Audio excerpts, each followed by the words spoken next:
add users to your Practice Fusion EHR account quickly and easily. Create a unique user account for each staff member at your practice to allow for multiple people to work in the EHR simultaneously and to know who's accessing your patient data at all times. Any current user with administrator rights can add additional users to your EHR account. To add a new user, open the EHR Settings menu and navigate to Users under Practice Settings. Alternatively, type Users into the Settings search. Enter the user's first and last name and email address.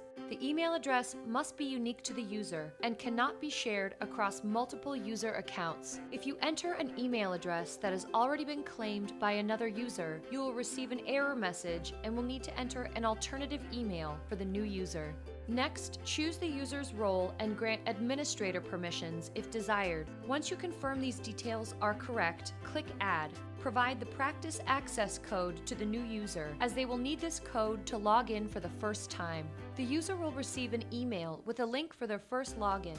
The link will go to the Create Account page, where they will enter the practice access code you provided and select Continue. Now, the user will create a password that contains at least 7 characters, 1 uppercase letter, and a number or symbol, and then select Save Password. These are simply the minimum requirements. Practice Fusion highly recommends that you exceed these requirements to create a more secure password. The next screen will prompt the user to enter their cell phone number. This cell phone number will be used for quick password resets in the future, and the user will choose whether to receive an account activation code via text message or voice message. The user will then activate the account and wait for a 5-digit security code to be sent to their phone. Once the user receives the security code by text or voice message, they will enter the code and click Login.